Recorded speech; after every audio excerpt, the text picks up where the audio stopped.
Bore da, a chroeso chi yma unwaith eto I Capel y Ffynnon. Mae'n dda cael eich cwmni chi a gobeithio bydd y gwasanaeth wrth i ni addoli efo'n gilydd yn fendith I ni ac yn ogoniant mawr I enw'n harglwydd.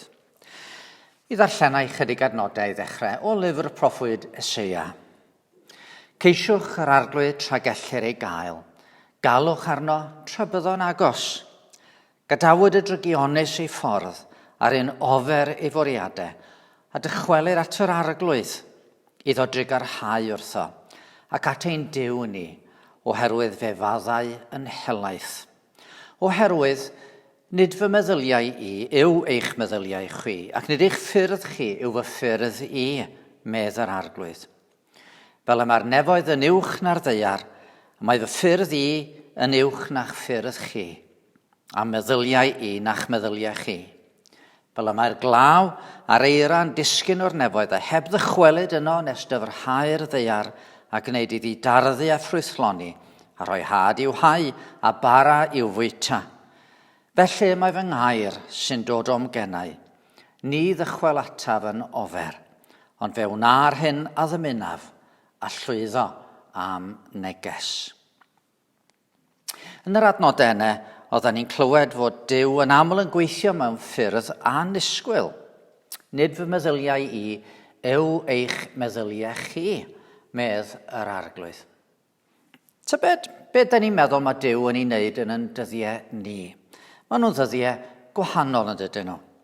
Bu ganon ni emyn sy'n mynegu yn ffydd fod Duw ar waith hyd yn oed pan da ni ddim yn deall be mae o yn ei wneud.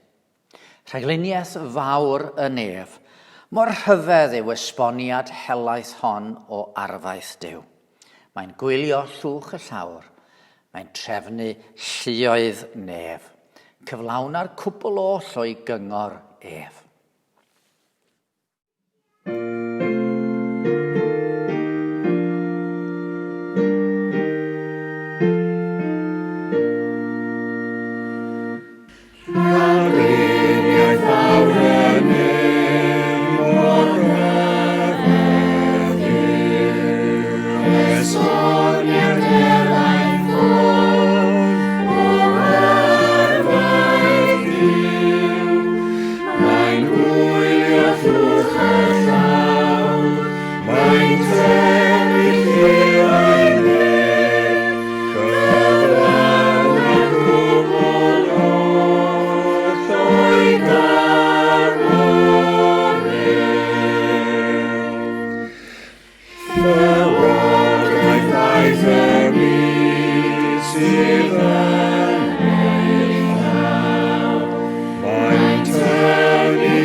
Fel blant, mae'n dda cael eich cwmni chi unwaith eto.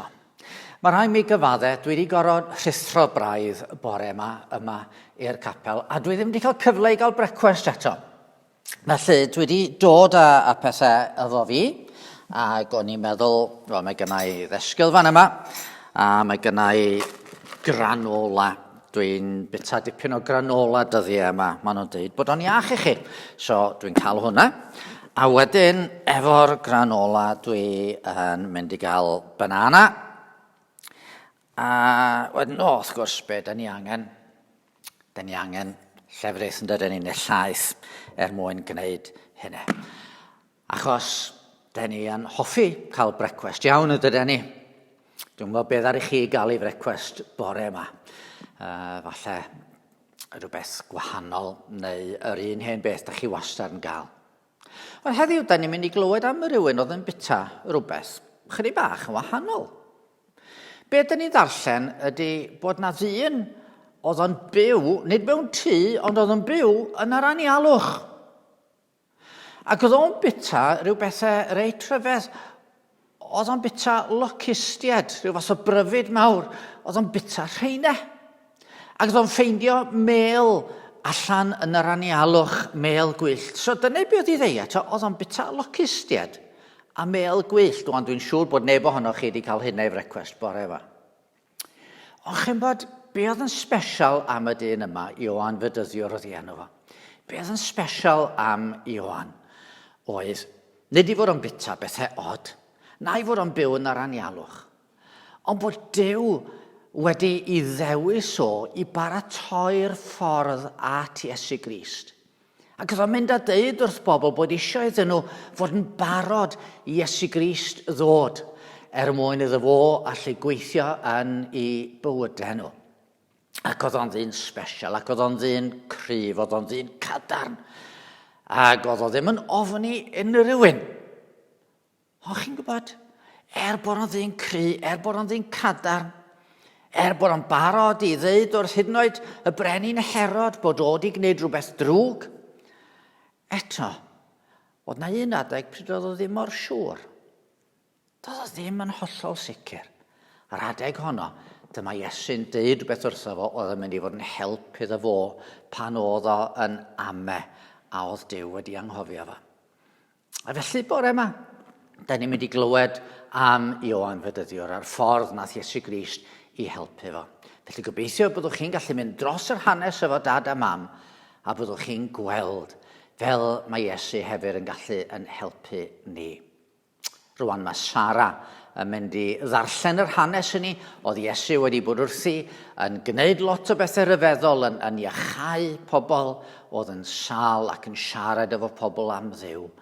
A wedyn mae Ioan Fydyddiwr yn anfon pobl at Iesu i holi cwestiwn iddo fo.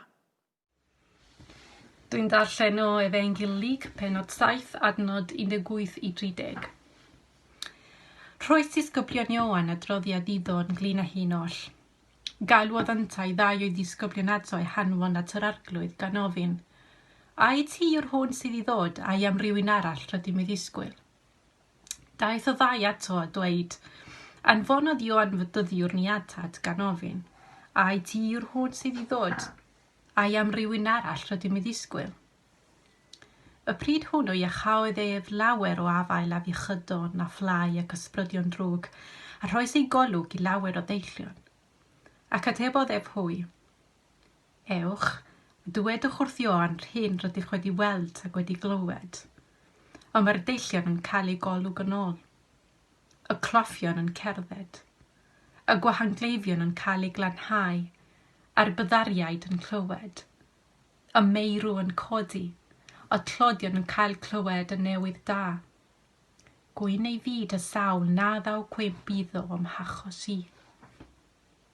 Wedyn y gysoddion Ioan y madail, dechreuodd Iesu sôn am Ioan wrth y tyrfaoedd.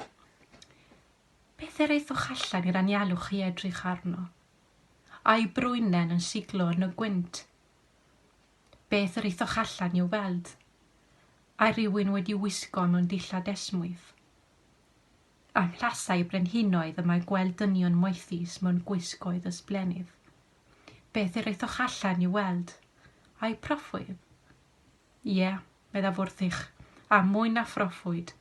Dyma'r un yma yn ysgrifenedig amdano. Welef i'n anfon fy nhenad o flaen i baratoi'r ffordd ar dy gyfer. Rwy'n dweud wrthych, nid oes am llys meibion gwragedd neb mwy na Ioan. Ac eto, yma'r lleiaf yn heirnas ddiw yn fwy na gef. A chydnabod cyfiawnder Duw a wnaeth yr holl bobl a glywodd, a'r casglwyd trethi hefyd, oherwydd roeddent wedi derbyn be dydd Ioan. Ond troi heibio fwriad Duw ar ei cyfer a wnaeth y Phariseiaid ac athrawon y gyfraith, oherwydd roeddent wedi gwrthod cael ei bydyddio ganddo. Diolch Sara am ddarllen o'r Beibl i ni. Mi ganon ni emyn arall sy'n yn atgoffa ni fod ganddo ni gyfaill yn y nefoedd, yn eistedd ar ddyheulawr tad yn cofio amdano. Ger bron fy nyw a'i orsedd gref, mae gennyf achos llawn dilys. Yr arch o ffeiriad mawr yw ef sy'n byw i eiriol drosof byth. Fe seliwyd fenw ar ei law ac ar ei galon raslon wyw, ac wn tra saif yng ngheidwad draw, na chaf yng ngwrthod gan fy nyw.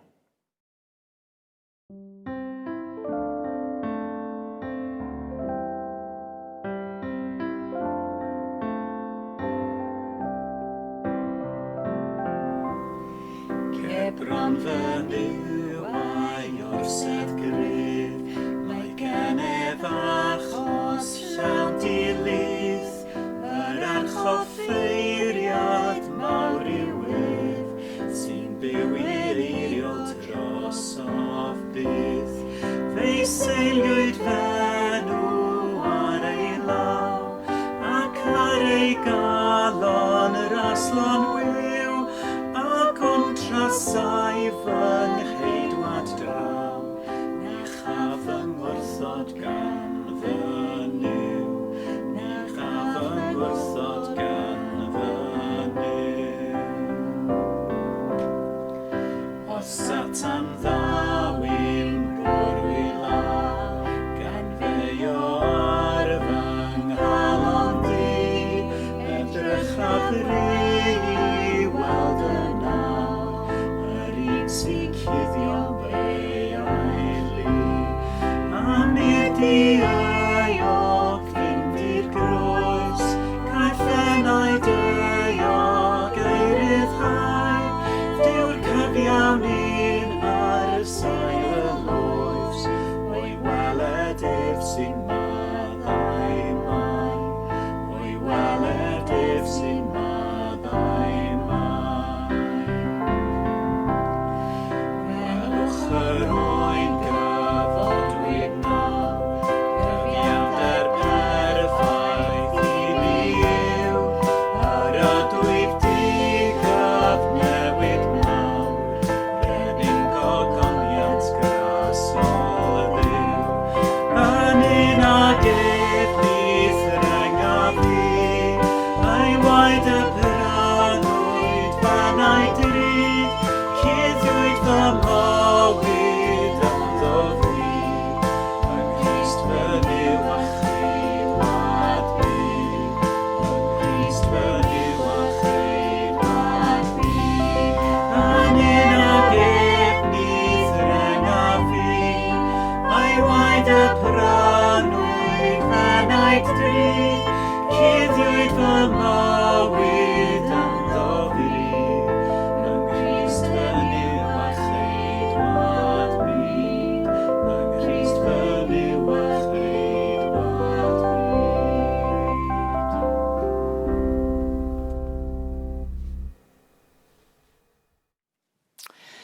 Gadewch i ni weddio. Arglwydd yn Duw, da ni'n diolch yn bod ni'n cael cofio yn bod ni'n dod at ti y bore yma trwy ein haraglwydd Iesu Grist, yr un sydd yn eistedd ar dy ddeheulaw di. Da ni'n cofio Dduw ein tad dy fod ti wedi caru'r mab a chariad tragwyddol, a fod y gariad di tuag at y mab a cariad y mab tuag at ti, a'r ysbryd glân hefyd yn rhan o'r drindod berffaith, yn sail i bob gobaith sydd gynddo ni y bore yma.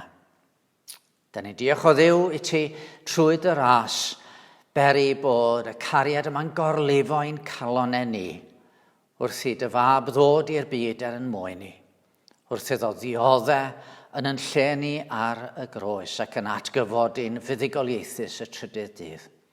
A da ni'n diolch i fod o ar dy ddeheulaw yn y nef, yn dangos i ti o'r newydd i ddwylo a'i draed, ac yn datgoffa di o'r aberth rhyfeddol roddwyd yn lle ni. A teithio wrth dy fodd yn bendithio ni am dy fod ti'n caru dy fab a'i waith a'i aberth. Ac felly y bore yma Dduw Tad, da ni'n diolch yn bod ni'n dod trwy Iesu Grist efo hyder arwaethaf yn beie. Da ni'n gorfod cyfadde efo'r newydd o arglwydd i ni grwydro oddi wrth dy lwybrau di yn ystod yr wythnos aeth heibio.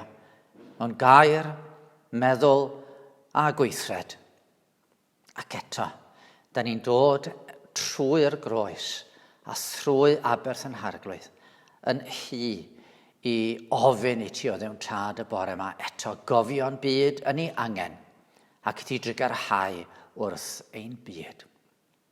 Da ni'n gweddio byddwn ni'n cael cydwybod lan o'r newydd wrth i ni brofi y gwaredwr yn golchi'n beie ymaith trwy ei waed.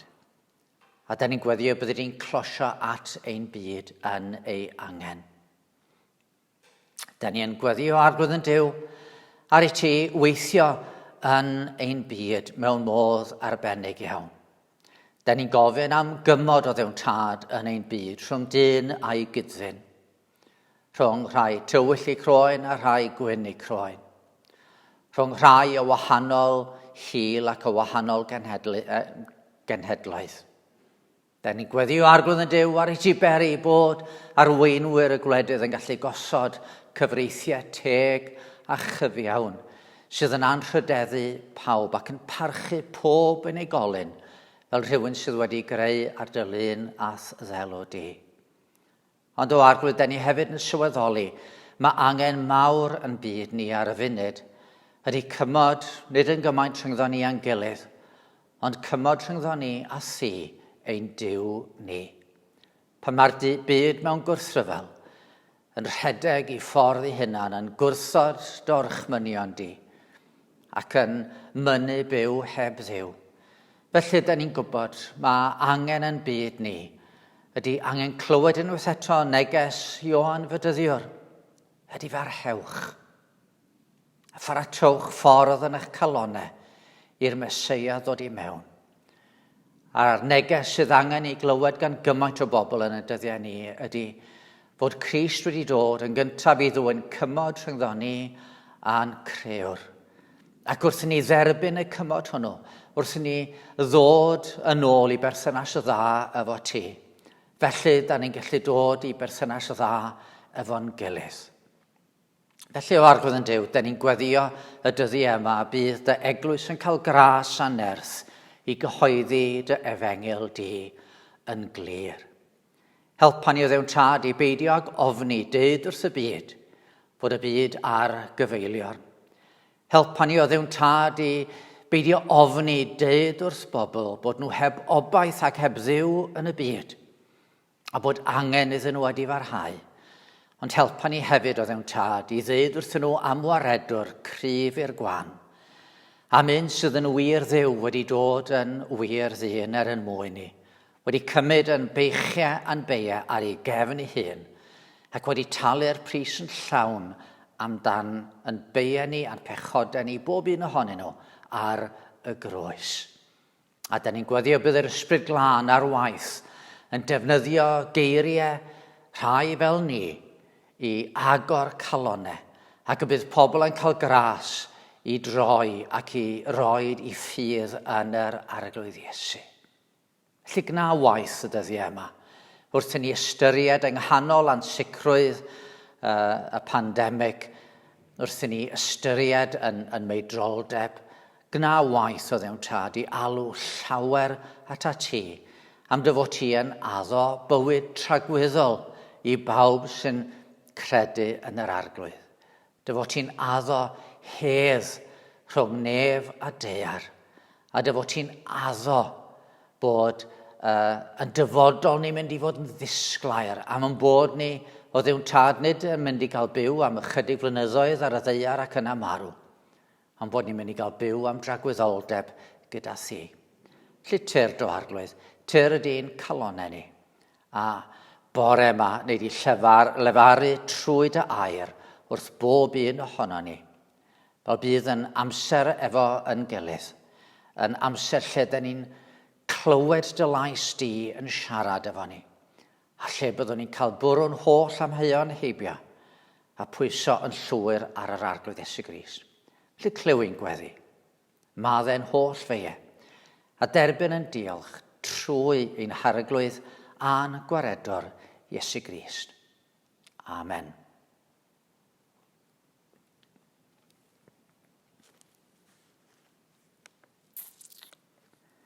Wel, cyn i ni droi i feddwl am hanes yr arglwydd Iesu a Ioan Fydyddiwr, gadwch i ni ganu emyn, sy'n weddi am i ni gael gweld Iesu gyda llygaid ffydd. O, am gael ffydd i edrych gyda'r angylion fri i drefn yr iachawdwriaeth, dirgelwch yn ddisi, dwy natur mewn un person yn anwahanol mwy, mewn purdeb heb gymysgu neu perffeithrwydd hwy.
Wel, da ni am droi at yr hanes ddarllenodd Sara yn gynharach. Ac yn arbennig efallai o feddwl am Luc, 7fed benod, ac adnod 18 ymlaen, da ni efallai yn meddwl yn arbennig am gwestiwn Ioan Fydyddiwr yn adnod 19. Luc penod 7 ac adnod 19. Galwodd Ioan ddau o ddisgyblion ato, a'i hanfon at yr arglwydd gan ofyn, ai ti yw'r hwn sydd i ddod, ai am rywun arall yr ydym i ddisgwyl. Ai ti yw'r hwn sydd i ddod, ai am rywun arall yr ydym i ddisgwyl. Yn ystod yr wythnosau diwetha, da ni wedi bod yn edrych ar hanes pobl yn dod i gyfarfod Iesu am y tro cyntaf. Roedden nhw'n rai oedd wedi dechrau ar eu taith o ddilyn Iesu. Ac felly'n gorfod cael eu perswadio rywsut, mae hwn oedd yr un y dylen nhw i gymryd fel gwaredwr, fel y ffordd i brofi Duw yn gweithio yn eu bywydau. Wel, heddiw, da ni am droi at hanes rhywun arall, ond nid dilynwr newydd oedd hwn. Ioan Fydyddiwr, y cymeriad rhyfedd yma oedd yn byw allan yn yr anialwch, yn bwyta lwcustiaid a mêl gwyllt a'i ddillad wedi i greu o flew camel.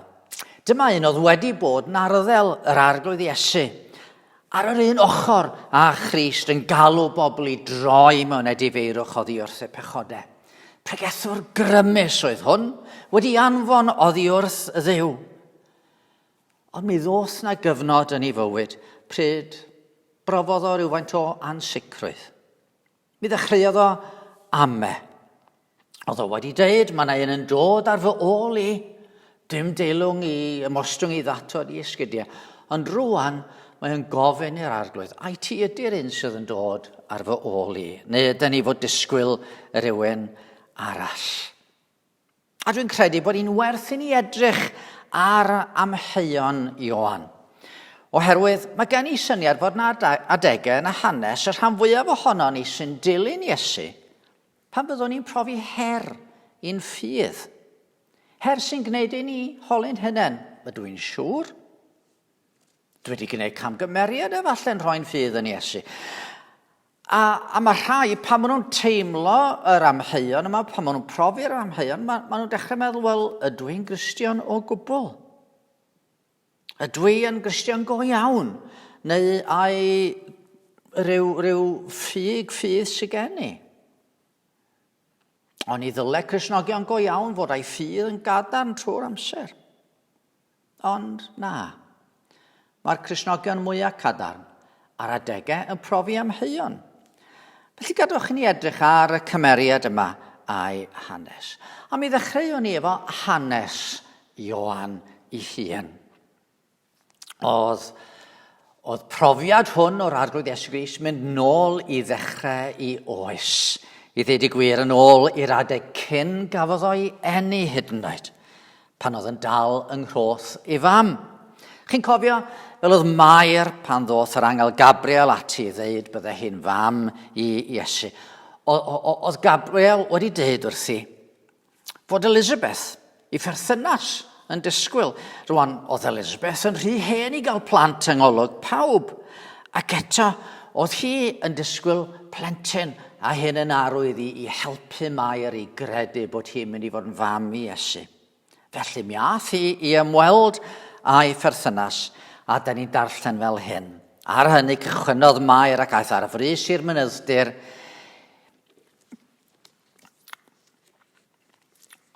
i un o drefi Jwda. Aeth i dŷ Zacharïas a chyfarch Elizabeth, a pan glywodd hi gyfarchiad Mair, llamodd y plentyn yn ei chroth a llanwyd Elizabeth ar ysbryd glân, a llefodd a llais uchel. Bendigedig wyt ti ymlith gwragedd a bendigedig yw ffrwyth y groth, sut y daeth i'm rhannu fod mam fy arglwydd yn dod ataf. Pan glywais dy lais yn fy nghyfarch, dyma'r plentyn yn fy nghroth yn llamu o orfoledd. Lle cyn i eni hyd yn oed. Roedd Ioan wedi llawenhau a gorfoleddu pan ddoth Iesu yng nghroth Mair i mewn i'r un tŷ ag o. Doedd na ddim un adeg pan nad oedd Ioan yn ymwybodol o'r gwaredwr. A dwi'n siŵr fod na lawer ohono ni yng Nghymru yn gallu dweud yn bod ni o leia wedi gwybod am Iesu. Wel, os da ni'n cofio unrhyw beth, da ni'n cofio bod ni wedi clywed am Iesu pan oedden ni'n blant. Mi gawson ni'n dysgu pan oedden ni'n ddim o beth amdano. A felly, da ni'n mynd cofio adeg pan nad oedden ni'n gwybod am y gwaredwr mewn rhyw ffordd. Ond wedyn mi dyfodd Ioan, a da ni'n mynd gwybod llawer o'i hanes, am fod i rieni'n hen iawn pan gafodd o'i eni, mae'n bosib iddo fo i colli nhw pan oedd yn gymharol ifanc. Ond wedyn y tro nesaf da ni'n weld a mae'n ymddangos yn yr anialwch. Mae bron 10 mlynedd ar hugain wedi mynd heibio. A'r pryd yma roedd ganddo fo neges i bobl Israel. Mae Luc yn ddiddorol. Oedd Luc yn chwilio allan y ffeithiau. Oedd o eisiau gweld yn union sut digwyddodd pethau. Mae'n rhestru yn dydi wrth sôn yn y 3 bennod. Pwy oedd yn teyrnasu, pryd oedd hi pan ymddangosodd Ioan yn y 15fed flwyddyn o deyrnasiad Tiberius Cesar, pan oedd Pontius Pilat yn llywodraethu ar Judea, Herod yn dywysog Galilea, Philip ei frawd yn dywysog tiriogaeth i Tyrea a Trachonitis, a Lysanias yn dywysog Abilene.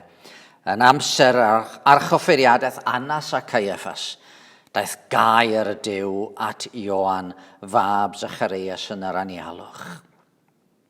Mae'n gosod Ioan ar dir a deiar yn byd ni go iawn. A be oedd neges y proffwyd yma? Llais sy'n yn galw yn yr anialwch, paratowch ffordd yr arglwydd, unionwch y llwybrau iddo. Mae yna un yn dod ar fy ôl i, a mae o yn dod yn enw yr arglwydd. Yr wyf fi'n eich bedyddio a dŵr, ond yma ein cryfach na mi'n dod. Nid wyf fi'n deilwng i ddatod carau sandalau ef. Bydd ef yn eich bedyddio ar ysbryd glân ac a thân. Ac yna mae'r annisgwyl yn digwydd. Mae Iesu hyn yn dod i gael ei fedyddio gan Ioan. Ac wrth iddo godi o'r dŵr, mae Ioan yn gweld yr ysbryd glân yn disgyn fel colomen ar Iesu, a llais o'r nef yn dweud, ti yw fy mab, yr anwylid, yno ti yr wyf yn ymyfrydu. Ond pam dwi'n mynd trwy'r hanes yma i gyd, meddech chi? Y pwynt, ydych chi'n gweld, ydy, os nath hwn oedd wedi cael y fath brofiadau, os nath hwn gael cyfnod o ame yr arglwydd Iesu. Does dim rhyfedd yn bod ni, pwy bynnag ydy ni, yn ansicr ar adegau. Dydy ffydd gorffennol ddim yn golygu yn bod ni heddiw yn rhydd weithiau o amheuon. Felly, gadwch i ni edrych ar amheuon Ioan. Pam fod o wedi dechrau ame ar ôl y fath brofiadau? Hynny ydi, oedd o'n broffwyd, oedd Duw di siarad efo fo, a mi ddydodd o wrth y disgyblion, gwelais yr ysbryd yn disgyn o'r neb fel colomen. Nid oeddwn yn ei adnabod, ond yr un am anfonodd i fedyddio a dŵr, dywedodd ef wrthyf, pwy bynnag y gwelid i'r ysbryd yn disgyn ac yn aros arno. Hwn yw'r un sy'n bedyddio ar ysbryd glân. Ac eto mae'n ansicr. Mae'n anfon at Iesu efo'r cwestiwn, ai ti yw'r hwn sydd i ddod? Ai am rhywun arall yr ydym i ddisgwyl? A'r peth cyntaf falle gallwn ni sylwi ydy i amgylchiadau fo. Da ni'n bobl o gig a gwaed. Mae gynddon ni emosiynau a theimladau, a mae blinder a cyflwr yn iechyd yn effeithio ar y ffordd byddwn ni yn deimlo yn aml iawn. A rhan fwyaf ohono ni wedi cael ein hunain ar adegau yn deffro yn y bore wedi blino a meddwl sut dwi'n mynd i wynebu'r dydd yma, dwi'n eisiau codi o'n ngwely. Ac wrth gwrs mae'n adegau yn bywydau pryd mae amgylchiadau wedi codi a da ni'n meddwl sut ar y ddaear dwi'n mynd i ddod trwy hwn, trwy'r profiad arbennig yma. Rwan mae Ioan di bod trwy gyfnod o straen mawr. Mae'n bosib i fod wedi colli rieni pan oedd o'n eithaf ifanc, a bydde hynny wedi gadael i ôl arno fo.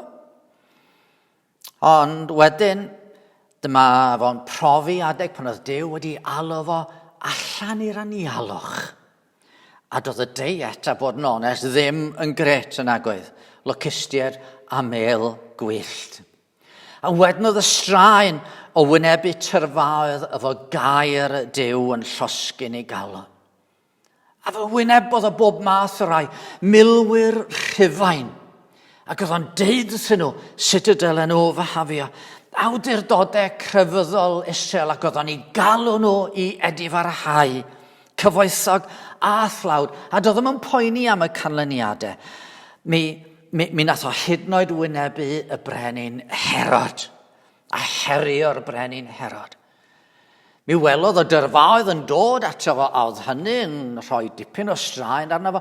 A wedyn mi welodd o rhain dechrau mynd a'i adael o, a rhain mynd i ddilyn Iesu, ac oedd o falle'n meddwl, wel ydy nefnyddioldeb i drosodd, be dwi'n mynd i wneud rwan. Ac ar ben y cyfan, mi oedd o rwan yn y carchar, a mi oedd o ddeud fod Herod ar fai. Mi oedd Herod wedi dwyn gwraig i frawd Philip, wedi ffriodi hi mewn perthynas odynebus. Ac oedd hwnnw wedi rhoi Ioan yn y carchar, ac oedd o'n gwybod fod i fywyd o mewn peryg. A doedd o, mae'n debyg, doedd o ddim ond tua 30 mlwydd oed, os oedd o yn 10 felly. Ac oedd i fywyd o mewn peryg fel hyn. A mi oedd yr amgylchiadau yn siŵr o'i wneud o'n ddigalon, wedi rhyddid yr anialwch rwan, oedd o mewn cell, wedi gaethiwo a'i fywyd mewn peryg. Mae'n amgylchiadau ni'n gallu effeithio arno ni. Salwch.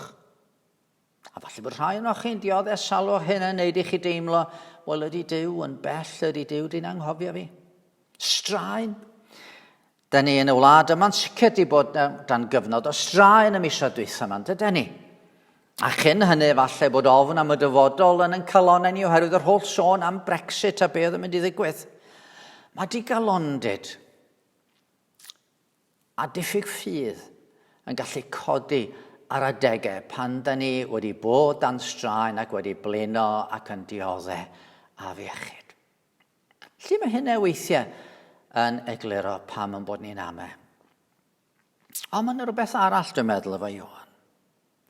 Nid jyst amgylchiadau, beth am ddisgwyliadau Ioan. Tybed be oedd ei ddisgwyliadau fo pan ddechreuodd o brygethu. Gwrandwch ar eiriau'r proffwyd Malachi ar ddiwedd yr Hen Testament. Welef fi'n anfon fy nghenad i baratoi fy ffordd o'n blaen, ac yn sydyn fydd awr arglwydd yr ydych yn ei geisio i mewn i'w deml. Oedd Ioan di dod fel y cenad i baratoi'r ffordd, ac oedd yn disgwyl byddai'r Meseia'n dod i mewn i'r deml i osod trefn ar bob dim. Mi fyddai'r deyrnas yn dod i fod mewn nerth, byddai'r drwg yn cael ei barnu, byddai gormes gwleidyddol drosodd a byddai anywioldeb yn diflannu am byth. Gwrandewch ar eiriau Ioan ei hun. Rwy fi'n eich bydyddio a dŵr, ond y mae un cryfach na mi yn dod. Nid rwy fi'n deilwng i ddatod carau sandalau ef, bydd ef yn eich bydyddio ar ysbryd glân ac a thân. A gwrandwch, y mae ei wyntyll yn barod yn ei law i nithio'n lan yr hyn a ddyrnwyd, i gasglu'r grawn i'r ysgubor, ond am yr is bydd yn llosgu hwnnw a thân anniffodadwy. Mae ar ddod, meddai Ioan. Mae ar ddod, a mae'n mynd i farnu anywioldeb, a da ni'n mynd i weld teyrnas yw'n dod yn ei chyflawnder. Ond yn lle hynny, be welodd Ioan?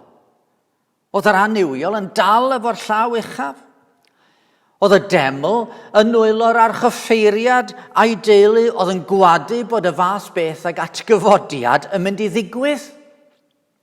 Mi oedd y Phariseaid a'i crefydd ormesol nhw yn faich ar y bobl. Oedd Rhufain yn dal i ormesu a Herod aniwiol yn llwyddo, a'i wraig aniwiol yn cynllwynio yn erbyn Ioan ac yn y carchar. Be oedd wedi digwydd? Ble oedd y gobeithion wedi mynd am deyrnas Dduw yn ymddangos? Mae'n wir fod Iesu'n mynd o gwmpas yn iachau ambell un ac yn newid bywydau rhai unigolion, ond beth am y deyrnas? Beth am gyfiawnder? Doedd y paratoi'r ffordd oedd Ioan wedi wneud drwy brygethu ddim wedi agor y drws i'r chwyldro oedd o yn ei obeithio amdano.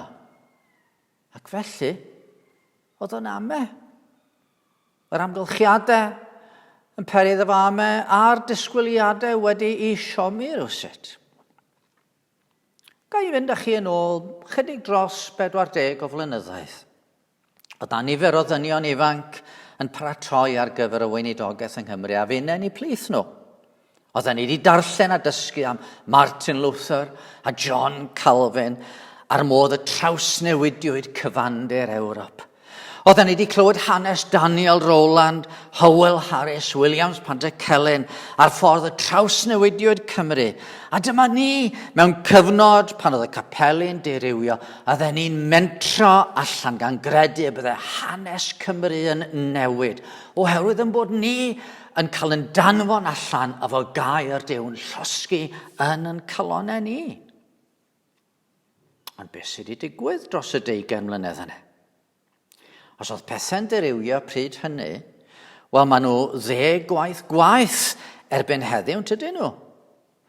Mae'n hawdd iawn i rai ofni fod dyddiau Cristnogaeth wedi rhifo yn ein gwlad ni. A falle bod chithau yn ame, tybed. Ydy Iesu Grist yn dal ar waith? Ydy Iesu Grist yn gallu gwneud rhywbeth bod o'n eich bywyd chi'n bersonol neu yn ein cymdeithas ni yn gyffredinol? Ydyn ni yn byw mewn dyddiau lle mae rhaid ni ddeud bod efengel Iesu Grist wedi methu a nynne wedi bod ar orchwyl ffwl wrth i ni geisio ei ddilyn am. Wel, gadwch i ni weld sut atebwyd am Mehefin i Ioan. Pryd hwnnw, iachad Iesu lawer o afel a fiechydon a fflai ac ysbrydion drwg. Rwy'n ei golwg i lawer o'r ddeillion, ac atebodd hwy a rhaid i dod oddi wrth Ioan. Ewch a dywedwch wrth Ioan yr hyn yr ydych wedi weld ac wedi glywed.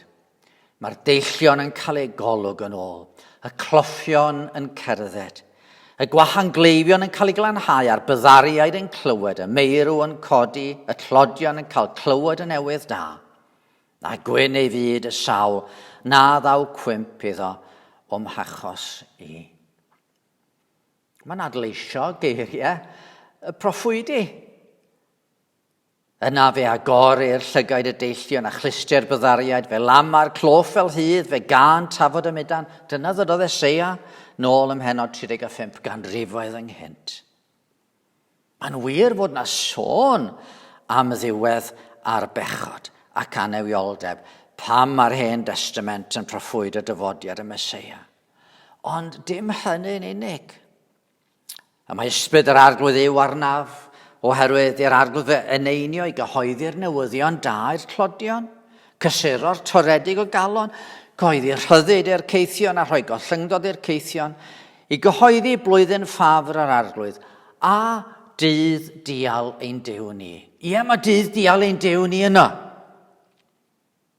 Ond oedd amserlen a rhaglen Duw ddim wedi gyfyngu i syniadau Ioan.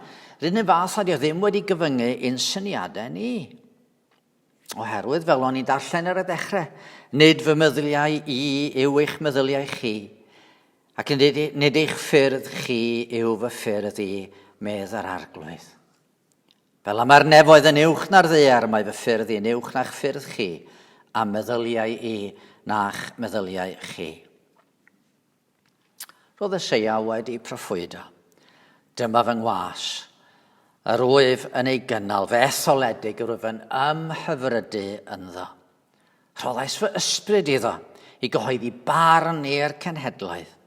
Ni fydd yn gweiddi nac yn codi ei lais, na pheri ei glywed yn yr hel, ni fydd yn dryllio corsen ysig, nac yn diffodd llun yn mygu. Bydd yn cyhoeddi barn gywir. Chwaldodd Ioan ei hun wedi proffwydo am Iesu. Dyma oen Duw sy'n cymryd ymaith bechodau'r byd. Roedd llwybr i'w gerdded cyn dydd dial ein Duw.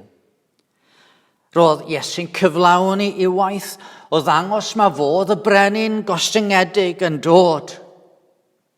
Wrth iddo fo gyflawni'r gwirthiau, wrth iddo fo ddysgu'r bobl yng Nghalilea. A wedyn oedd o'n mynd i gyflawni i waith o ddwyn ymaith bechodau'r byd trwy farw ar y groes ac yn atgyfodi yn fuddugoliaethus. Ac wedyn mi fydde dyddiau gras yn dod. Dyddiau pryd y bydde'n galw pobl i edifeirwch a ffydd trwy i apostolion a thrwy'r eglwys.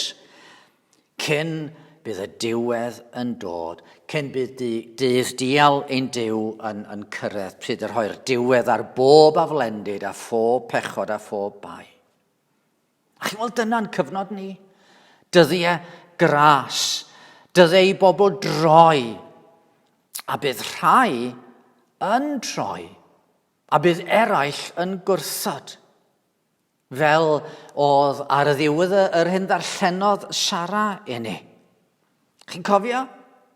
Fel oedd Sara'n darllen, ac oedd Iesu'n egluro pwy oedd Ioan, a wedyn cydnabod cyfiawnder Duw o wnaeth yr holl bobl a glywodd a'r caswyr trethu hefyd oherwydd yr oeddent wedi derbyn bedydd Ioan, ond troi heibio fwriad Duw ar ei cyfer a wnaeth y Phariseaid ac athrawon y gyfraith. Oherwydd yr oeddent hwy wedi gwrthod a chael ei bedyddio ganddo. Chi'n gweld? Yn bod ni'n meddwl, be ar y ddaear mae Duw yn ei wneud rwan? Da ni'n gallu ffeindio wrth i ni droi i edrych ar Iesu bod Duw ar waith. Mae yn galw ni heddiw i edifarhau a throi a rhoi yn ffydd ynddo fo. Efallai bod rhai ohonoch chi sydd yn gwrando erioed wedi ystyried neges yr arglwydd.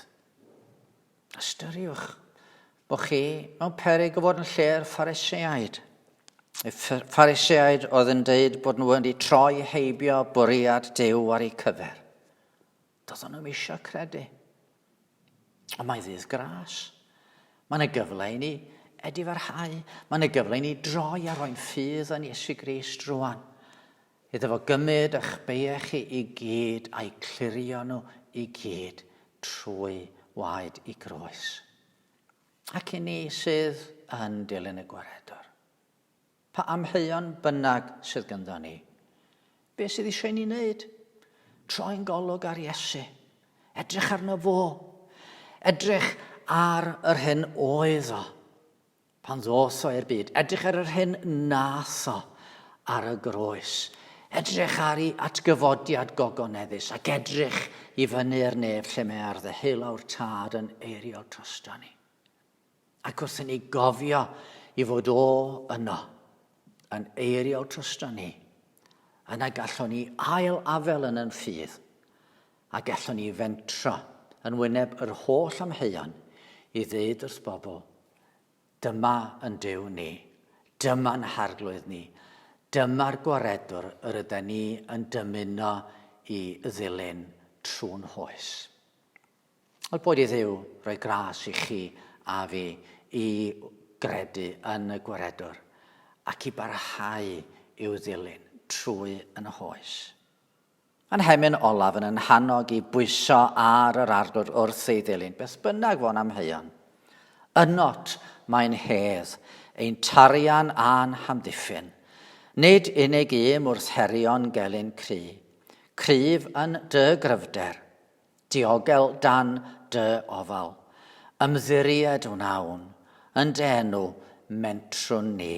A sylwch ar y trydydd pennill, mentrwn mewn ffydd gan deimlo'n fawr yn gwendid, bob dydd yn pledio'n hangen am dy ras, ond yn ein clonau'n canu buddugoliaeth, ynot mae'n hedd, yn dy enw mentrwn ni.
Wel, diolch i chi am ymuno efo ni heddiw eto. Yn gobeithio a gweddio bod y gair wedi bod yn galondir ac yn anogaeth i bob un ohono ni i barhau i roi'n ffydd yn y gwaredwr. Os oes gennych chi ddiddordeb i wybod mwy yna, teimlwch yn rhydd i gysylltu â ni trwy'n gwefan www.capelyffynnon.org neu drwy'n tudalen ar Facebook, tudalen Capel y Ffynnon ar Facebook. Ac ar YouTube, edrychwch ar dudalen neu ar sianel Capel y Ffynnon mwyn gweld mwy o wasanaethau ac mwyn gweld y gair o'r gell, myfyrdod sydd yn dod 5 diwrnod yr wythnos. Ac os gandwch chi ddiddordeb yn arbennig i ddilyn cwrs i feddwl beth ydy hanfod Cristnogaeth, yna cysylltwch â ni, mi ddaw'r manylion, a mi fyddwn ni'n rhedeg y cwrs yma ar y we yn fuan iawn. Gadwch i ni roi'n hynna'n yng ngofal yn harglwydd ar ddiwedd yn Oedfa. Iddo ef sydd ar gallu ganddo i'ch cadw rhag syrthio a'ch gosod yn ddifau a gorfoleddus ger bron ei ogoniant. Iddo ef, yr unig ddew ein gwaredwr, trwy Iesu Grist ein harglwydd, y byddog ogoniant am awr hydy, gallu ac awdurdod, cyn yr oesoedd ac yn awr a bys bythoedd. Amen.